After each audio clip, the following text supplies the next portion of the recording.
with another video, and I am starting a new series of reviewing books because my name is Bibliophilic, but I don't talk about any books on my channel. So I figured I'd start reviewing some of the books that I've read, and I'm gonna start with Siobhan Latrice. She gave her all to the Hood's Finest. It's a 5-book series, and I've made up notes, and I'm just gonna talk about the whole book. And if you read the book, leave me a comment and we can talk about it. And if not, make sure you go pick it up.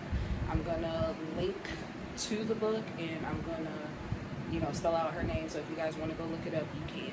This is a urban romance book, so if you're into that type of thing, that's what it is. And also, I made a cocktail, so I will be sipping on that as I do my videos. And if you ever want to know what it is, just let me know, and I'll let you know. So let's get started. So like I said, this is book number 1 of She Gave Her All to the Hood's Finest, and it starts off with a flashback. We are introduced to, I say Camarih. I don't know if that's how the author intended it to be, but that's what I say. I say Camarih. She's sitting in the car with her boyfriend Driz, and they just got through eating. Camarih is 21. She lives with her dad, and the relationship isn't all that great. He treats her as if she's just a roommate, like not even his daughter. And they're talking, and she's climbed over into the driver's seat, into his lap, and they're kissing. And next thing you know, someone opens the door, drags her out, and they shoot him twice in the head, and they take off. And after her dad comes out, like, what's that noise? And he sees that Driz's head is, blown off, and he calls the police, and he tells Camarih, you have to move out. He said, I can't do this with you anymore, and it was only 2 things, or 2 roads that boy could have taken. He was either going to die or end up in jail. And he's very heartless, very rude to her. It's like she just lost her boyfriend, and the first thing you can think about is telling her she has to get out. And so the way he states it, he says you could either move back with your mom or you can be homeless. And she pleads with him like, no, I can get another job, help out more, whatever. And she's like tugging on his arm like, Dad, please. And he backhands her. And that's basically the end of their relationship as we know it. And so now we're in present time. And the way I want to do this, because each chapter is, done in first person. So I'm going to say the person's name, and then that'll let you know that we've moved on to a new chapter. You know what I mean? So in the present time, this is Camarih's point of view. She's at the doctor, getting checked to see if she can still have babies, because unfortunately she just miscarried a baby. So she just wants to make sure that she's okay and everything's good. The doctor tells her she's perfectly fine, but she has to stop stressing, otherwise my hair, you know what, it's quarantine, y'all know what's up. So she has to stop stressing, or otherwise this is gonna happen again. But she's perfectly able to have a baby. Sorry, y'all gonna see me messing with my hair this whole video because I just honey. Anyway, so what was I saying? Oh yeah, unfortunately she miscarried the baby at 4 months, and she has a new current boyfriend because the baby was by her boyfriend, and his name is Prince. She met him 4 years ago, but like a year after Driz died, she was mourning, she was depressed about it. She wasn't trying to, get with anybody. And so yeah, after a year, she got with him, and they've been together for 3 years. And so, so it's like Prince was a nice guy in the beginning, pursuing her, and then he got a record deal, because I don't know if I said it already, but he's a singer, and he's just making money now, so he has groupies, and he's just feeling himself, and he's treating her really bad, but she loves him, so she stays with him. And like during their relationship, he threatens to kill her if she ever tries to leave, and at one point she did try to leave, but she was held at gunpoint by a man in an alley until she promised to go back to him. Now, that's the one thing I love about books. I have to put that in there, because it's like you read some stuff and you're just like, this would never happen in real life, but that's what makes books so great. And I'm like giving that warning now, because if you never read the book and you hear some things and you're just like, that is so unbelievable, that's what makes books great. Don't overthink it, just let it be the book and roll with it. And so when she gets back in the car after her doctor's appointment, she asks him to take her to get something to eat, and he's just like, really? Because even though he's a singer and has all this money, Camarih still lives with her mom. She's still in the hood, so he doesn't want to drive in the hood to take her to get something to eat. So she's like, either take me to my car or just drop me off at the place and I'll find my own way back home, because I ain't got time. And so he takes her, and as they're standing in line for her to order her food, she notices a fine man walking in. He is described as deep caramel skin, nicely trimmed facial hair, brown eyes, and covered in tattoos, even on his face. He's 6'3", not too skinny, but not too muscular either. So almost like the perfect man, you know what I mean? And so he's coming in the line. He's obviously known around the city. Everybody's giving him dap. And he notices Camarih from the back, and he tells her that she has a fat ass. And then when she turns around to look at him, he said, and a pretty face. So, he has a girl with him, and she's upset by this, and Camarih is stunned. She doesn't know what to say. It's just like, did you really just come up to me and tell me that I have a fat ass? And so when she doesn't say anything, he's like, you're not gonna say nothing? I just gave you a compliment. And I forgot to mention, the story is set in LA, so it's an LA hood dude, and you don't want to mess with them, so the most she could say is, thank you, and let that be that. Prince tries to interject, like, that's my girl, don't be talking to her like that. And then our guy is like, be thankful I didn't take your girl and bend her over right in front of you. And like a punk, Prince says thank you and goes outside and waits in the car. Leaves Camarih in there by herself to get her food. And it's like, as she's walking out, he touches her hair, like, is this yours, or something like that. She's like, yeah, thank you, excuse me. And so when she gets in the car, Prince is like, come on before I leave you. And she's like, you left me in there to fend for myself. And, it just becomes an argument, and he slaps her. And then, of course, immediately after he slaps her, he's like, oh, baby, I'm sorry. She's like, just take me home. Just leave me alone. Where are we?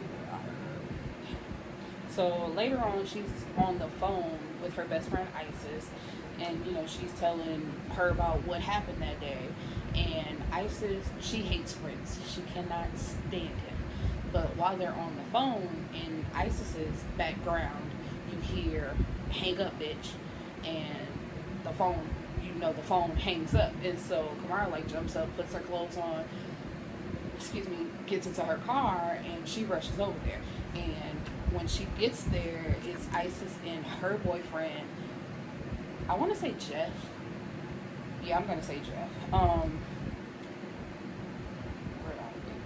So of course, when she gets there, she's trying to have her friend back. Like, you ain't gonna be talking to my girl like that, whatever. And he's what did he say? Oh yeah. So in the mix of them arguing, Camarih and Jeff arguing, she says, fuck you. He said, yeah, fuck me. And then maybe y'all can be even. And so Isis is still trying to get her to leave, and Camarih is noticing. She's like, why are you in such a rush to push me out the door? And then Jeff drops the bomb and says, yeah, hurry up and leave before you get your feelings hurt. I'm sure you don't want to hear how your bestie is sleeping with your man and pregnant by him. And so Isis is still trying to get her to leave. And Camarih, like, she's no longer struggling against her. She's stopping and looking at her like, you're not going to say what he said ain't true. You're still trying to get me to leave. And then Isis, instead of denying it, she says it's more to it than what you think. So, automatically we see that it's true, and she did sleep with her best friend's man and is pregnant by him. So Camarih punches her and, starts to beat her up, pregnant or not. And then Jeff realizes, she getting her ass whipped. So he tries to pull Camarih off. Camarih punches him in the nose and breaks his nose. And, it's like, fuck the both of y'all. So she's lost the men she's really loved, which is Driz. She just lost her boyfriend, and she lost her best friend. She doesn't get along with her dad. She doesn't have that great of a relationship with her mom. So it's just like, FML. What am I going to do? So now we have Tony Wacko. Tony Wacko is in the car getting head from Joy. He calls her a hoe that, he just can call whenever he wants, and she's right there. And he's been messing with her for 4 years, but it's nothing serious on his end, but on her end, she thinks that makes him her man just because they've been sleeping together for that long, but there's no real, commitment between the two. So he meets up. Tony is also, he provides drugs to people in the music industry. He's not a local drug dealer. He only provides drugs to the elite, and that's an industry he's trying to get into. He has money saved up for a studio because he wants to be a record executive. So he has goals. He just has to use a side hustle to get him there. And he meets up with his friends later at a party, which is Eden, Abel, Raheem, and Cornell. And, they're going to be constants in the story, so I felt it was important to introduce them now, what I mean? So we're back to Camarih. Camarih, she has a skincare line that she's working on. She sells them on IG. And her product is called Whipped by Camarih. She has body butters and things like that, make your skin look and feel good and smell good. She also works in a skincare spa during the day, and then she works at a club at night. It's called Club Dose, and I'm probably dating myself, but that's fine. If you know the LL Cool J video, Doing It, where the glass lifts up and you see the girl dancing like in a sexy outfit or whatever, that's what she does. So she doesn't actually take her clothes off, she's just dancing behind the glass. So her mom is a lesbian, and she has a girlfriend named Bobby. Bobby is constantly, she's a creep. She feels on Camarih, and she's constantly like saying little things. She's creepy. Let's see. So she, and at the time, she's at home, and it's just her and Bobby. And Bobby like fills her up and pins her down to the bed. So she leaves the house as soon as her mom gets back, and she goes to the store.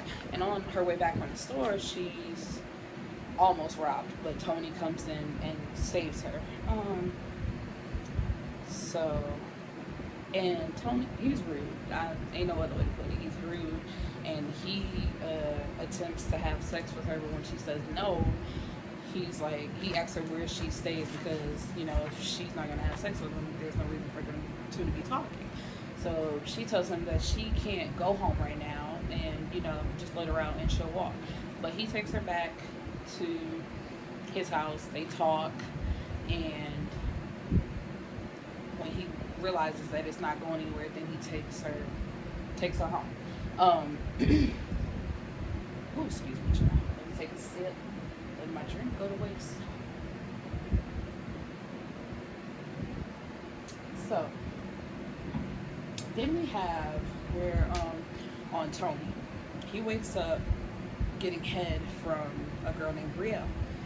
Come to find out, Brielle is his stepsister, but they met and were sleeping together before their parents got married. So it's just like, it was a by chance thing. It's like while they were having sex, you know, his dad met her mom and they got married. And he stopped having sex with her, but he still let her give him head from time to time. And so Brielle is also another girl who thinks just because they're having sex, that gives her some type of claim on him, and it doesn't. And he's just like, you know, you just another hoe. Ain't nothing special about you. So he meets with a realtor for a studio that he's interested in buying. A few days later, he shows it to Eden, and Eden is his best friend, or like his best friend. And he sees Camarih across the street at the nail salon. They don't speak, they just wave at each other. You know, that's sad. So Camarih, she lets Prince talk her into coming to one of his shows, because you know he's still trying to get back with her. He's denying the baby, denying that he ever slept with Isis. You know, they hate each other, so why would he do that? So she goes to the show, but at the show, his label owner, Prince's label owner, Stallion, is like, he's filling up on Camarih and saying, oh, Prince knows he's cool with it, so she needs him, and you know, runs out. But Stallion gives chase, and once again she's saved by Tony Wacko, and he takes her to get something to eat, and they talk at his new studio, and that leads to them having sex. And you know, right when they're finishing up, she tells him, I like you so much, and he makes her get dressed, and when he takes her home, he tells her, you know, I'm not the kind of guy that you want. I'm not into relationships, none of that, you know. And so it hurts her feelings. She's like, yep, sure, whatever. And so he invites her to his studio like a couple days later, and when she gets there, he has a girl in his lap that he pushes off like when he sees her, and he chases her outside, and then Joy shows up. So Camarih's like, you got way too much going on, I'm not for these games, you know, please don't call me no more. And he invites her on a date, even though that's not the type of thing that he does. He doesn't want to let her go, even though, you know, he's not that kind of guy. And so he takes her on a date to a drive-in movie, which is so cute. I want to go on one. I've never been to a drive-in movie, but they sound like such fun. So then we have Tony is checking on his sister Jilly, and Jilly still stays with the stepmother Miranda. So, and he pays the bills there, so he has a key there, and he'll randomly pop up to check on her and see how things are doing. But while when he pops up that day, Jilly is acting strange, so he's checking throughout the house like, who you got over here? And she's like, nobody. But he finds her boyfriend in the linen closet, and he cannot stand her boyfriend. His name is Vernon, which is a very old name. It's like, why do you have the name Vernon? And he beats him up. He beats him up every time he sees him. And, you know, Jilly, this upsets her, but he's like, you know, he's no good for you. I'm not against you having a boyfriend, but you just can't have this boyfriend. And where is it? Oh, yeah, because I wrote it in my notes. She's 23, and she's a spoiled brat. I don't like Jilly.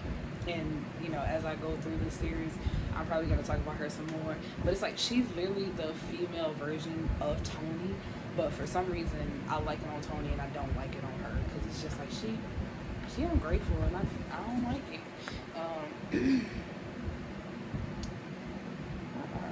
So it's like they're sitting down talking, and they have a cousin Carter who pops up, and somehow the conversation gets on Joy, and Carter says, you know she's loved you. I don't understand why you treat her like that. And Tony knows that Carter has a crush on Joy, so he's like, if you want her, you can have. I don't want her. So it's just like y'all trying to make me be with this girl or make me feel a type of way about her.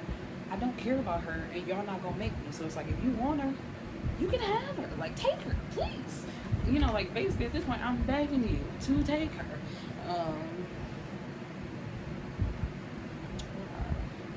So it's also, he was looking at Camarih's Instagram, and Jilly notices, and she's like, oh, you like her? And it's like, he's starting to develop feelings that he doesn't want to acknowledge.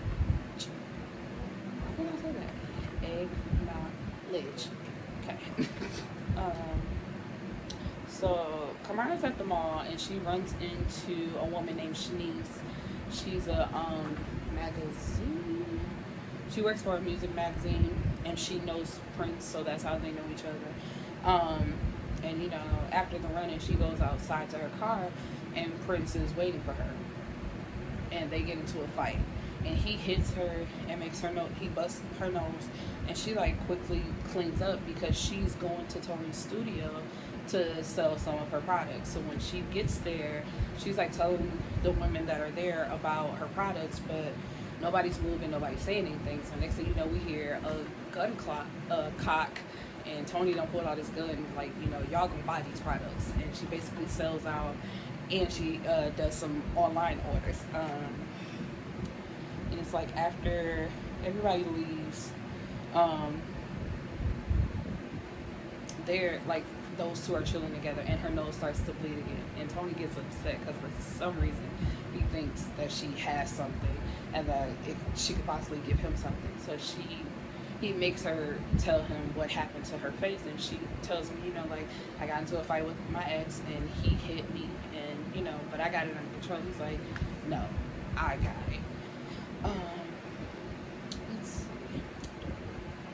So when they're leaving, Brielle is outside of the studio, but Camarih's like, hi, do I know you? And she immediately switches up to, what's up, bro? No, I'm his sister. She's like, girl.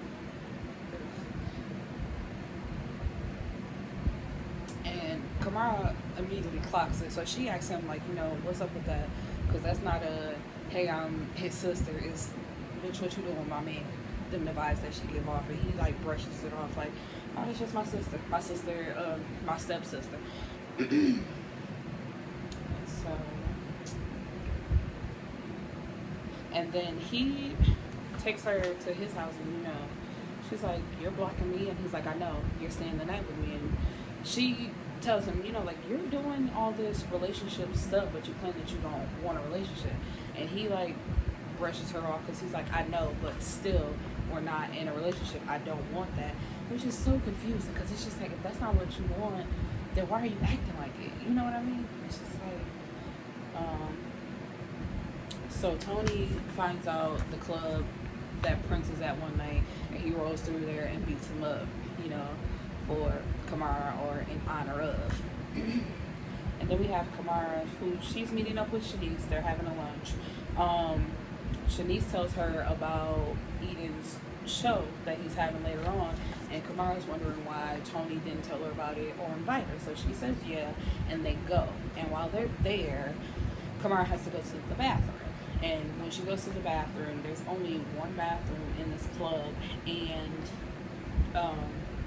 it's locked. So when she's waiting for the people to come out, it's Tony and a girl. But before the door opened, she heard moaning, so she's just like, she's thinking it's just two people getting it on, and she's like, I wish they would hurry up so I could go.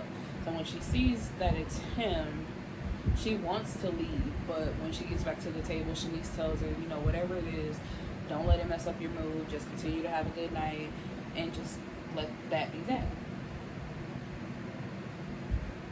And so, excuse me. And so she gives Tony the ultimatum. She's like, either you want a relationship or you don't. And he's still saying, why can't we just continue to do what we're doing? She's like, I don't want that. I'm not one of these other girls that you're messing with. So if you can't give me something concrete, it's over. And so for now, they're done with each other. And so we have Joy, who is happy to be riding around with Tony after a couple weeks. It's like, why are you happy about a guy that could just pick and drop you at any second? That, I don't get that. And he goes to the swap meet and buys jewelry for Camarih. And while he's there, he asks her for $10 because he didn't want to break 100.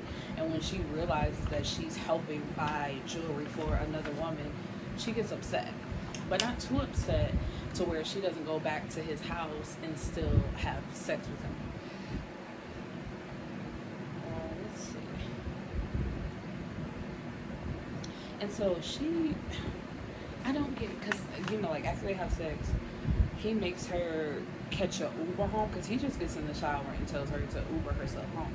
And all she thinks is that he needs time to mature and realize that he loves her. I'm like, nothing about this shows you that he loves you. Oh, excuse me, y'all. And I was just like, girl, you need to get it together. And plus, she takes a pregnancy test, and she is pregnant for the 4th time.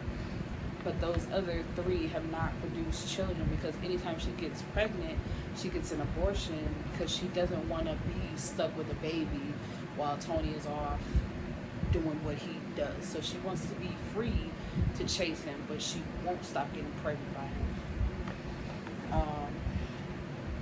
Let's see. So Tony is making a drive off to one of his customers, and there's a party going on, and he sees a radio host, and he makes a connection with him to get Eden's song played on the radio. And he's excited, and the first person he calls is Camarih, but she's not feeling it. She's like, why are you contacting me? I told you said you didn't want a relationship, and I'm not your other girls who say one thing and then just come running back, and that's what he's used to. And she tells him to leave her alone, but he won't. He pulls up, they have sex once again, but have a falling out because she tells him once again, that was a slip up on my part, but this is not going to happen again. I told you something and I meant it. And then we have Camarih. She's going to an African American women's beauty expo where she has her own table to set up her products and sell her products. And Tony sent her flowers. And she sees him down in the lobby, like there's a bar in the lobby of the building. And she asks him, do you want these flowers? Because I'm going to throw them out if you don't. And he gives her the jewelry and puts it on for her. And she accepts it because he's crazy.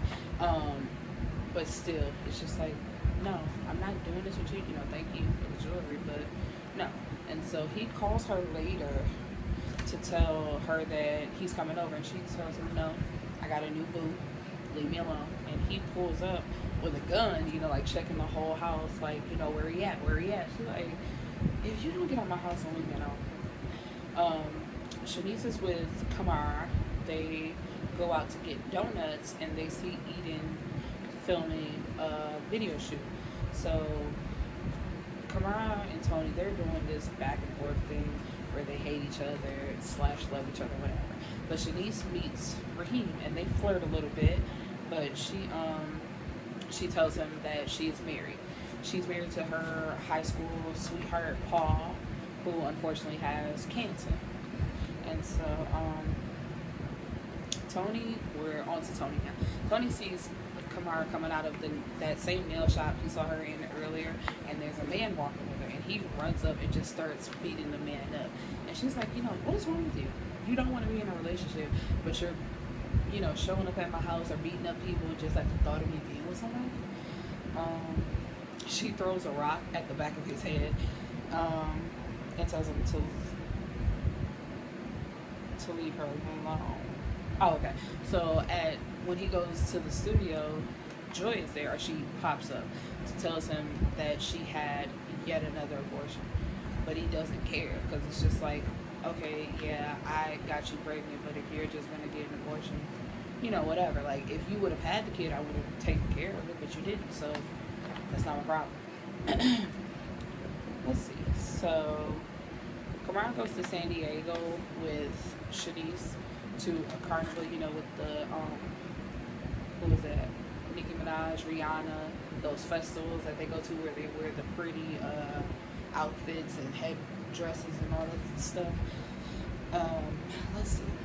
But when she gets back home, Bobby attacks her again, and she tells her mom, but her mom slaps her and tells her that she's not pretty and not everybody wants her as she thinks they do. So instead of believing her daughter, she just automatically starts attacking her. It's like, I'm telling you that your girlfriend made past me, and the first thing you do is tell me that I'm not that cute, and that my one little, because Camarih has one dimple, which I think is so cute. It's like, I love dimples, like both of them, but then I think it's kind of, it's cute just to think of one dimple. But anyway, it's like, that's the first thing she does. Like, your little one dimple, you ain't really that cute. You got a nice body now, but that's only because it's like, dang, really, mama? So where are we? And so Bobby tells the mom that Camarih has been sneaking a boy in the house. So the mom makes her take a pregnancy test, and she tells her, if this test is positive, you have to get out. And so come to find out, the test is positive. She has to get out. So now she's staying at a hotel, and she asks Tony to meet her at the hotel, and Tony's just like not interested in talking to her or anything like that. So he's just like, what do you want? And she's like, I'm pregnant. He's like, by who? She's like, what do you mean by who? And it's like, I don't know if she forgot or she just didn't think about that. She told him that she had a new boyfriend. So he's like, how do you just pop up pregnant and now you expect me to believe it's mine? And so,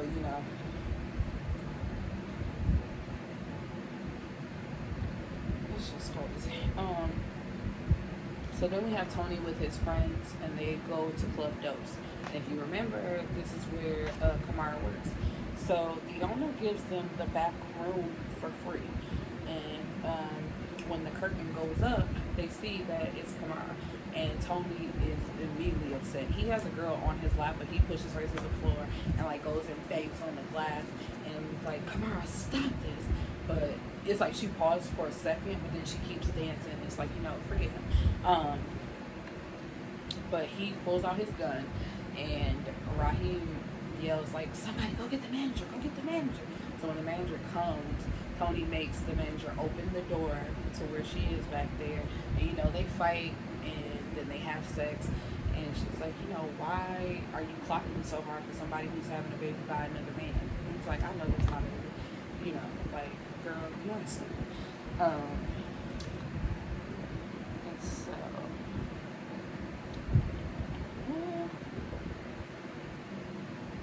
oh yeah, so that night, Tony calls Brielle to come pick him up and take him home. And she's like, I don't get a favor for doing you a favor. And she goes down on him. And he's like, does it taste good, smell good, like all of this stuff. And he's like, yeah, that's because my girl just, I can't even say all this on camera, but it's like, you can read between the lines. And, Brielle is freaked out, so she raises her head up, and he tells her, don't be out here bragging that you ate my girl.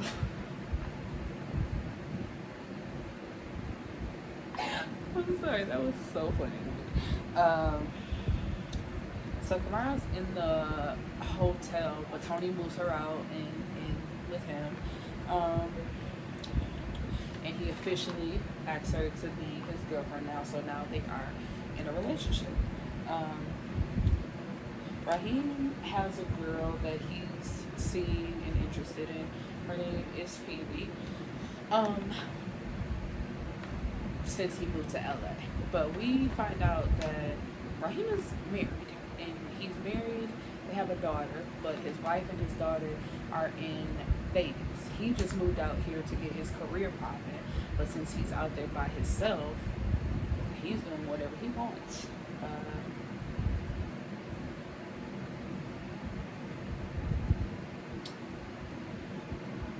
And also, he meets up with Shanice a few more times, and they're still flirting, and they kiss. And while they're out at a club one night, Amara calls, and Shanice is like, is that your other girl that you're interested in? And he's like, no, that's my baby sister. You just called your wife your baby sister. So Camarih has this random run-in with Isis, because it's just like, for some reason, Isis still thinks that they're friends, that this was just a misunderstanding. And she finds out, Isis, she's saying that Prince doesn't want anything to do with her or the baby. And then she tries to warn her about Tony, like, he's not good for you. He's not going to treat you good, so you shouldn't be with him either. And it's like, so why should she take advice from you? Why do you even think she's going to listen to you, first of all? But it's like, girl, we're not friends. Why are you talking to me? You slept with my man and you got a baby on the way. Why are you talking to me? And then we have, she meets Ruby inside of a Jamba Juice, because they run into each other, and Ruby spills the drink, and Camarih gives her money to buy another one. And she realizes that Ruby works for Mark Vega, a music manager. She's his assistant. So Camarih passes along one of Tony's business cards to her.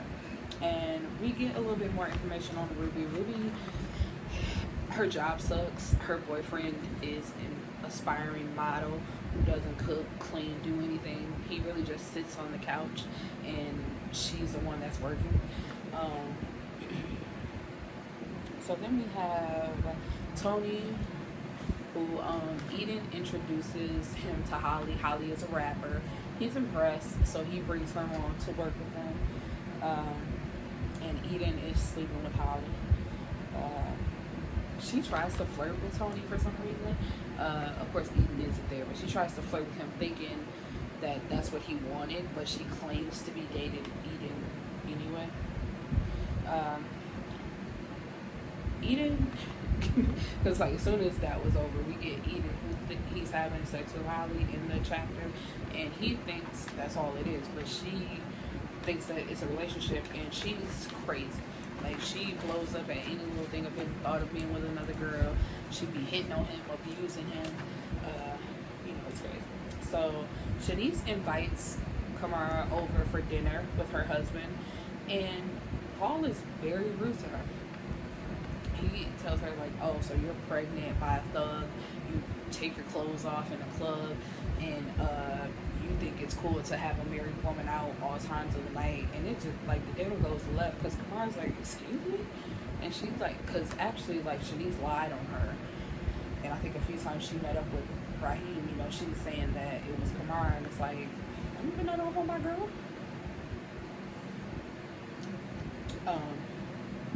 So Camarih, her and Tony are going out with Jillian so they can be formally introduced. And this is another reason why I don't like Jillian, because it's like the first thing she says to Camarih is, hold on, did I write it down? Yeah, what type of pussy you got? That's the first thing she says to her brother's girlfriend. And it's just like, excuse me? And she's like, I'm just saying, you got him going out on dates, pulling out chairs, what? But it's like, that's not how you ask me. That's not how you talk to me. And I didn't like that at all. I was just like, girl. And so, because she's meeting Camarih, she thought it would be a good idea to invite Vernon, who once again gets beaten up by Tony. And Tony has told him 1,000 times, like, Vernon knows Tony doesn't like him, and so does Jilly. And she keeps trying to bring him around and force, like, them to be around each other. And Tony makes him leave, and Julie's like, Vernon, don't go anywhere. You can stay. And basically, like, wants her boyfriend to stand up to her brother. And I think that's why she's in a relationship with him, because she knows that her brother doesn't like it, and she's trying to defy him in a way. So Eden, he sees Ruby, and he just, like, is so smitten with her. And what was it? He sees her out, like she's grabbing food, and he runs up to her, because I was trying to remember the scene in my head, and it's like they're just talking. There's no flirting going on. There's just talking, because she tells him that she has a boyfriend, and she's very respectful of her relationship. And then Holly sees that, she comes up and she's like, "Who is this bitch? What you do?" And he's like, that's business that you just could have potentially ruined. And she's like, "I'm sorry, I don't like nobody flirting with what's mine." And in his head, he says, "But I'm not yours." And I'm like, that's your problem right there. You should have said that out loud. Don't just keep it to yourself. Say it. Like, girl, this is not a relationship. But because she acts so crazy and, like, swings on him and hits him all the time, he just wants to keep the peace and let her think whatever. And I'm like, but that be your problem, though. So Shanice meets up with Raheem, and they have sex, and she immediately feels guilty about it. And Tony, this is the end of the book. We're ending with Tony. He's at the studio, and he's shutting down everything, and Brielle shows up. And she is just really trying to get on him, like, what are you doing with her? Like, I would have thought you would have gave either Joy or me a chance before you gave somebody else a chance. Like, who is she? She not even that special. And, he's like, no, my girl the bomb, I'm good where I'm at, no thank you. And so Brielle, she's trying to go down on him, like, well, one last time, let's get it in. And he's like, no, like, get off me. And she says, well, I know for sure no bitch can fuck you like I can. And Camarih is standing in the doorway looking mortified, because it's like, I asked you about this girl, and you told me no. You said that that's not what this was, and that's exactly what it is. And that's the end of the first book. And I will see you guys back for the second. Peace out.